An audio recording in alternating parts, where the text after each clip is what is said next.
தமிழ்நாட்டுல நீட் எக்ஸாம்னால எப்படி அனிதான்னு ஒரு பொண்ணு சூசைட் பண்ணிக்கிட்டாங்களோ, அதே மாரி அகன்ஷா அப்படின்ற ஒரு பொண்ணு வந்து மத்திய பிரதேஷ்ல சூசைட் பண்ணிக்கிட்டாங்க. இது ஒரு முக்கியமான விஷயம். அந்த பொண்ணு கிளியர் பண்ற எலிஜிபிலிட்டி இருந்தும், அதாவது வந்து அந்த எக்ஸாமே அட்டெண்ட் பண்ணிட்டாங்க. எக்ஸாம் அட்டெண்ட் பண்ணிட்டு அவங்க கண்டிப்பா பாஸ் ஆகுறான்னு ஒரு கான்ஃபிடன்ஸ் வந்துச்சுங்க. பாஸ் ஆகுறாங்கன்னு ஒரு கான்ஃபிடன்ஸ் வந்ததுக்கு அப்புறம் கவர்மெண்ட் என்ன பண்ணிருக்காங்க, நீட் எக்ஸாமே கேன்சல் பண்ணிட்டாங்க. என்னப்பா கேன்சல் பண்ணீங்க அப்படின்னு கேட்டா, கொஸ்டின் பேப்பர் லீக் ஆயிருச்சு, கொஸ்டின் பேப்பர் யாரோ அவுட் பண்ணிட்டாங்க. சியூஇடின்னு ஒரு எக்ஸாம் இருக்கு, common university entrance test. Arts and science காலேஜஸ்க்குலாம் உள்ள போறதுக்கு ஒரே ஒரு வழி, அதாவது டாப் ஆர்ட்ஸ் அண்ட் சயின்ஸ் காலேஜஸ்க்கு இந்தியாவில் ஒரே ஒரு கேட்வே பார்த்தீங்கன்னா சியூஇடின்ற ஒரு எக்ஸாம். அதையும் கேன்சல் பண்ணிட்டு அப்படின்னு சொல்றாங்க. கேன்சல் பண்ணிட்டு அப்படின்னு சொன்னோடனே இந்த மக்கள்லாம் பாத்தீங்கன்னா மிகப்பெரிய லெவலில் கொந்தளிச்சு எழுந்ததும் இல்லாம, அதாவது அந்த குழந்தைங்க 12வது படிக்கிற குழந்தைங்க 12வது முடிச்சுட்டு, அதாவது சில பேர் வந்து ரீ அட்டம்ப்ட்லாம் கொடுப்பாங்க, பாஸ் அவுட் பேட்ச்ல எல்லாம் ஜாயின் பண்ணி திரும்பவும் படிப்பாங்க. ஸோ அந்த மாதிரி குழந்தைகள் எல்லாம் பாத்தீங்கன்னா சூசைட் பண்றதுக்கும் துணிஞ்சிட்டாங்க. இன்னைக்கு வரையும் பாத்தீங்கன்னா வந்து நியர்லி இந்த ஒரு 20 நாள்ல பாத்தீங்கன்னா 6 குழந்தைங்க, 6 12th ஸ்டூடெண்ட்ஸ் பாத்தீங்கன்னா சூசைட் பண்ணியிருக்காங்க. இது மிகப்பெரிய தமிழ்நாட்டுக்கு, அதாவது இந்தியாவுக்கே பாத்தீங்கன்னா வந்து ஒரு மிகப்பெரிய ஒரு அவமானமா இருக்கு இந்தியால. அதாவது இந்த அகன்ஷா அப்படின்ற ஒரு பொண்ணு, ஒரு 18 வயசு பொண்ணுங்க. என்ன நடந்திருக்குன்னா வந்து, அதாவது அந்த பொண்ணு பாத்தீங்கன்னா ராஜஸ்தான்ல நீட் கோச்சிங் படிச்சிருந்திருக்கு.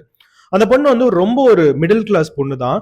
அவங்க அப்பாட்ட அதாவது அவ்வளோ பணம், கோச்சிங் ஃபீஸ்ல வந்து கட்டுற அளவு பணம் எல்லாம் கிடையாது. அதனால என்ன பண்ணி இருந்திருக்காரு அவங்க அப்பா வந்து ஒரு கூலி தொழிலாளி தான். ஒரு விவசாயமும் பண்ணிட்டு இருந்தாரு.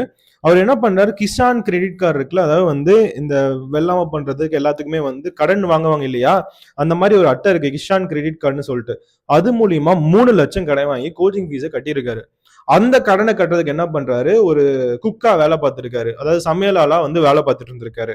இதெல்லாம் தெரிஞ்சதுக்கு அப்புறம் அந்த அக்கன்ஷா என்ன பண்றாங்கன்னா வந்து, இவ்வளவு கஷ்டத்துல நம்ம போய் படிச்சிருக்கோம் அப்படின்னு சொல்லிட்டு உண்மையாலுமே ரொம்ப நல்லா படிக்கிறாங்க.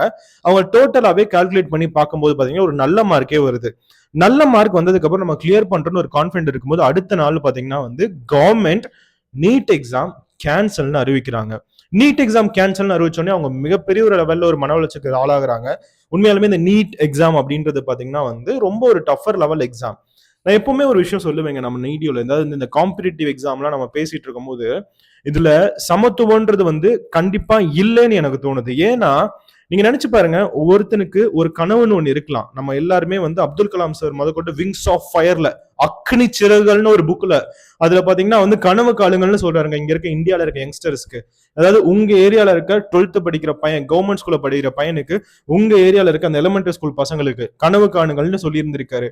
கனவு காணுங்கள்னு அவன் வந்து ஒரு கனவு காண்றான், அவன் வந்து ஒரு டாக்டர் அவன் கனவு காண்றான். அவன்கிட்ட காசு இல்லாத ஒரே காரணத்தினால, அந்த கோச்சிங் கிடைக்காத ஒரே காரணத்தினால, அந்த ஸ்கூல்ல இன்ஃப்ராஸ்ட்ரக்சர் இல்ல அப்படின்ற ஒரே காரணத்துல, பாத்ரூம் நீட்டான ஒரே காரணத்தினால அந்த பையனோட கனவு தூக்கி எறிதப்படுது இந்த சொசைட்டில இருந்து. ஸோ அதுதான் உண்மையாலுமே இன்னைக்கு தமிழ்நாட்டு ஸ்டூடெண்ட் முதற்கொண்டும் இந்தியாவில் இருக்க எல்லா கவர்மெண்ட் ஸ்கூல் ஸ்டூடெண்ட்ஸ், அதாவது வந்து ஓவராலான ஸ்டூடெண்ட்ஸ் நான் சொல்லிட்டு இருக்கேன், அடித்தள மக்கள் ஸ்டூடெண்ட் நான் சொல்லிட்டு இருக்கேன், அவனோட இந்த வாய்ஸா நான் பேசிட்டு இருக்கேன். அந்த மக்களுக்கு பாத்தீங்கன்னா கோச்சிங்கே இல்லாதனால அந்த எக்ஸாம் இருக்க ப்ரெஷரை டேக்கிள் பண்ண முடியாம இன்னைக்கு சூசைட் பண்ணிக்கிட்டு இருக்காங்க. இன்னொரு விஷயம் என்ன தெரியுமா, இந்த வீடியோல அந்த பொண்ணு ஒரு சூசைட் நோட் எழுதிருச்சுங்க.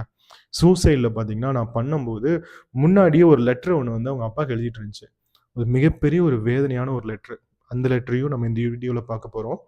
இந்த வீடியோ எடுக்கும் முன்னாடி எனக்கு ஒரு மிகப்பெரிய ஒரு கோவம் எனக்குள்ளே. எப்படின்னா வந்து ஒரு சில பேர்த்தெல்லாம் டிஸ்கஸ் பண்ணிட்டு இருந்தேன், என்னையா கவர்மெண்ட் இப்படி இருக்கு, அதாவது வந்து இவ்வளவு விஷயங்களை வந்து, அதுவும் இல்லாம ஒரு சென்ட்ரல் கவர்மெண்ட், அதாவது பாத்தீங்கன்னா இந்த இந்தியாவுக்கு எல்லா யூனிவர்சிட்டியும் அதோட கண்ட்ரோலுங்க, அத மினிஸ்ட்ரி ஆஃப் எஜுகேஷனோட கண்ட்ரோல். அதே மாதிரி ஸ்கூல்ஸ் எல்லாம் அதோட கண்ட்ரோல். தனியா வந்து சிபிஎஸ்சின்னு ஒரு செப்பரேட் ஆர்கனைசேஷனே வச்சிருக்கு.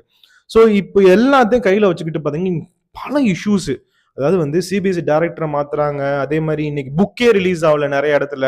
சியூடின்னு ஒரு எக்ஸாம் வேற கேன்சல் பண்ணிட்டாங்க. 12th அந்த சிபிஎஸ்சியோட அந்த ஒரு பேப்பர் கரெக்ஷன்ல ஒரு மிகப்பெரிய குழப்பங்கள், இந்த மாதிரி நிறைய விஷயங்கள் வந்து போயிட்டு வந்திருக்காங்க. ஸோ உண்மையாலுமே இதெல்லாம் பார்க்கும்போது ரொம்ப மனவேதனையா இருக்கு. அதே மாதிரி இன்னைக்கு நிறைய மக்களோட கனவுகள், நியர்லி 28 லட்சம் பேர் நீட் எக்ஸாம் எழுதுறாங்க. எல்லாத்தோட கனவுகள் பாத்தீங்கன்னா, அதாவது அந்த ஒரு எக்ஸாம் படி ரொம்ப ப்ரிப்பேர் பண்ணி எழுதுறது படி இன்னைக்கு தூக்கி எறியப்பட்டிருக்கு. ஸோ இந்த ஒரு ஃபார்மர் இன்னைக்கு அவரோட மனநிலைமை எப்படி இருக்கும்? அவரோட பொண்ணு டாக்டர் ஆயிருவாங்க, அவங்க பொண்ணு நல்லா படிச்சு அவங்களோட கிராமத்துல, நீங்க நல்லா நினைச்சிருங்க, ஒருத்தர் கலெக்டர் இருக்காரு, அவரோட பொண்ணு டாக்டர் ஆகுது. அவருக்கு பெருமையா இருக்கும். ஆனா வந்து அந்த படிநிலைகள்ல பார்த்தீங்கன்னா, மிகப்பெரிய மாற்றம்னு ஒண்ணு வந்திருந்திருக்காதுங்க. ஏன்னா அவங்கள்ட்ட பணம் இருக்கு, எல்லாமே வந்திருக்கு. கோச்சிங் போயிட்டு ஒழுங்கா ஃபோக்கஸ் மட்டும் வச்சு அவங்க வாழ்க்கை தரத்த மேற்படுத்தியிருப்பாங்க. ஆனா இந்த இடத்துல பார்த்தீங்கன்னா, அந்த மிடில் கிளாஸ், புவர் கிளாஸ் அதுதான் ஒரு பெரிய பிரச்சனையே. இவங்களுக்குலாம் கனவுகள்லாம் நெறையா இருக்கும். மொத்தமா இந்த மிடில் கிளாஸ்ல கூட புவரா இருக்கவங்க கூட, ஏழ்மையா இருக்கவங்க கூட எப்படின்னா வந்து, அதாவது எங்கேயாவது ஒரு இடத்துல அந்த பிளாட்ஃபார்ம்ல எல்லாம் தூங்கிட்டு ஐஏஎஸ் ஆஃபீசர் ஆயிருப்பாங்க அப்படின்னு சொல்லுவாங்க பார்த்தீங்களா? அந்த மாரி தான். அவங்கள்ட்ட கடன்லாம் இருக்காது. ஆனா, அந்த பசங்க பார்த்தீங்கன்னா வந்து நல்லா படிப்பாங்க. ஏதாவது ஒண்ணு குடுத்தாலும் சாப்பாடு இல்லைனாலும் படிச்சு அவங்க வந்து அந்த கனவ வந்து அடைஞ்சிருவாங்க. இந்த மிடில் கிளாஸ் பயலுக தான். எப்படின்னா வந்து, அதாவது என்ன மாரி கனவுகள் நெறையா இருக்கும். கடன்களும் நெறையா இருக்கும். 2மே வந்து அவங்கள 2 பக்கமும் இழுத்துட்டு இருக்கும். நடுவுல பார்த்தீங்கன்னா, அதாவது நம்ம ஃபோக்கஸ் அந்த விஷயம், இந்த விஷயம்னு எல்லாத்தையும் ஃபோக்கஸ் பண்ணிட்டு, கடைசில ஏதாவது ஒரு பக்கம் போய் விழுந்துருவோம்.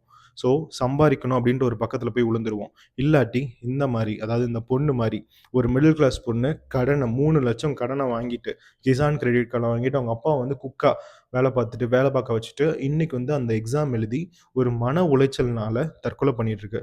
முக்கியமான விஷயம் என்ன தெரியுமா? இந்த பொண்ணு வந்து ஒரு லெட்டர் ஒண்ணு எழுதியிருந்திருக்குங்க. அதுல என்ன தெரியுமா? அப்பா, அம்மா உங்களோட நம்பிக்கை அதாவது வந்து நான் படிச்சு டாக்டர் ஆகணும்னு சொல்லிட்டு. I don't have the courage inside மீன்னு சொல்லியிருக்கு. எனக்கு அந்த மாரி ஒரு மன தைரியம் இல்ல. நீட் எக்ஸாம திரும்பவும் நான் ஃபேஸ் பண்ற அளவு. இதான் என்னோட ஃபர்ஸ்ட் நீட் பேப்பர்.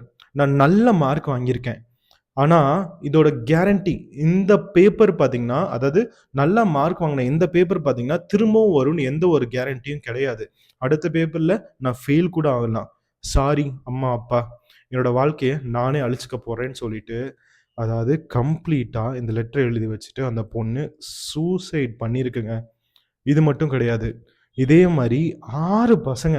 அதாவது பார்த்தீங்கன்னா, பிரக்தீப் மேக்வால் ராஜஸ்தான்ல, ரித்திக்ன்னு சொல்லிட்டு உத்தரப்பிரதேஷ்ல, பாக்யஸ்ரீன்னு சொல்லிட்டு நம்ம தமிழ்நாடு கிட்ட கர்நாடகால, சித்தார்த்ன்னு சொல்லிட்டு கோவால, அனிஷ்கா பாண்டேன்னு சொல்லிட்டு டெல்லில. இந்த 6 பசங்களுக்கு, இந்த 6 பசங்களோட உயிருக்கு இன்னைக்கு யாரு பதில் சொல்ல போறா? நான் ஒரு சில நேரம் எதிர்பார்ப்பேன். அதாவது வந்து இந்த ஸ்கூல்ல எல்லாம் எல்கேஜிலாம் பசங்கள வந்து ஜாயின் பண்ணுவாங்க. ஒரு வீடியோலாம் கூட ஒரு சில இடத்துல பார்த்தேன். அதில பார்த்தீங்கன்னா வந்து அந்த கல்விய வந்து அந்த குழந்தைங்க அதாவது எல்கேஜி படிக்கிற குழந்தைங்க வந்து ஃபர்ஸ்ட்டு ஸ்டார்ட் பண்றாங்க. அதில வந்து அழகா அந்த ஸ்கூல்ல இருக்கவங்க என்ன பண்றாங்க, அந்த குழந்தைய கூட்டிட்டு போயிட்டு அதாவது ஒரு சாமி முன்னாடி நின்னு, அதாவது அவங்க பக்கத்துல வந்து ஒரு மேம் நிக்கிறாங்க. இங்க பேரன்ட்ஸ் அந்த குட்டி குழந்தை. இத அப்படியே ஒரு ஃபோட்டோவ எடுக்குறாங்க. அந்த குழந்தைய வந்து அவங்க தலையில வந்து பூவெல்லாம் போட்டு சாமி கும்பிட்டு, அந்த ஆசிரியர் கால்ல விழுந்துட்டு, அந்த குழந்தைய வந்து ஃபர்ஸ்ட் டைம் கிளாஸ்க்கு கூட்டிட்டு போறாங்க. அப்ப என்ன நடந்திருக்குன்னா, அந்த கல்வி பார்த்தீங்கன்னா, அந்த குழந்தையோட தலையெழுத்தையே மாத்திட்டு, அந்த தலையெழுத்த மாத்துனதும் இல்லாம, அவங்க ஃபேமிலி, அவங்களோட ஸ்ட்ரக்சர் எல்லாத்தையும் மாத்திட்டு, அதாவது இந்த உண்மைத்தன்மை அப்படின்றது, இந்த கரப்ஷன் அளிக்கிறது எல்லாத்துக்குமே வந்து அந்த கல்வின்னு ஒண்ணு பதிலா இருக்கும் அப்படின்றத வந்து கொண்டு வருவாங்க. இவங்க மூலியமா நெறைய பேர் பார்த்து மேல மேல வரணும்னு நெனச்சு தான் இந்த மாரி விஷயங்கள்லாம் பண்றாங்க. நீங்க அதே கல்வி இன்னொரு விஷயத்த கிரியேட் பண்ணியிருந்திருக்கு. இந்த வீடியோ நான் அப்படியே முடிச்சுக்கலாம்னு நெனைக்கிறேன். நானும் ரொம்ப எமோஷன் ஆயிட்டு இருக்கேன் இந்த நேரத்துல. ஸோ நீங்க என்ன நெனைக்கிறீங்கன்றத கொஞ்சம் கமெண்ட்ல தெரிவிங்க. மிக்க நன்றி.